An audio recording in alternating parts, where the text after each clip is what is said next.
Capítulo 5 Espiritismo explicando.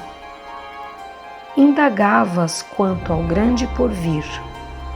A doutrina espírita sossegou-te as ânsias, explicando que te encontras provisoriamente no mundo, a serviço do próprio burilamento, para a imortalidade vitoriosa.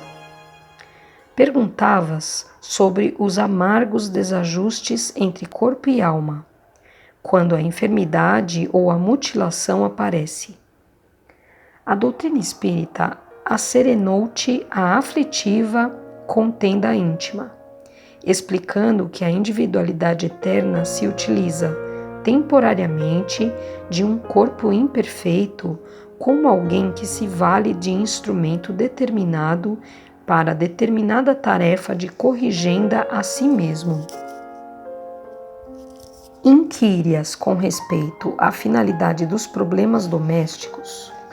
A doutrina espírita harmonizou-te o pensamento, explicando que o lar é instituto de regeneração e de amor, onde retomas a convivência dos amigos e desafetos das existências passadas, para a construção do futuro melhor. Interrogavas em torno dos entes amados, além do túmulo.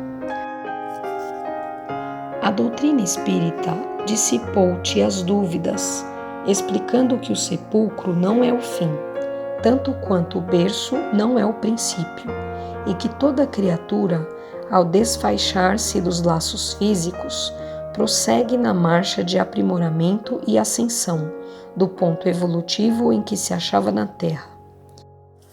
Interpelavas o campo religioso acerca da justiça divina.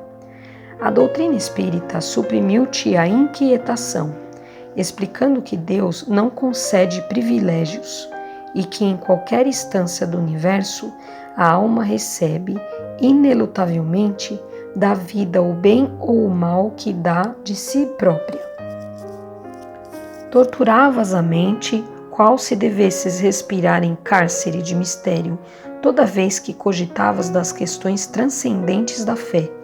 A doutrina espírita acalmou-te, explicando que ninguém pode violentar os outros em matéria de crença, acentuando, porém, que toda a fé, para nutrir-se de luz, deve ser raciocinada em bases de lógica, porquanto, diante das leis divinas, cada consciência é responsável pelos próprios destinos.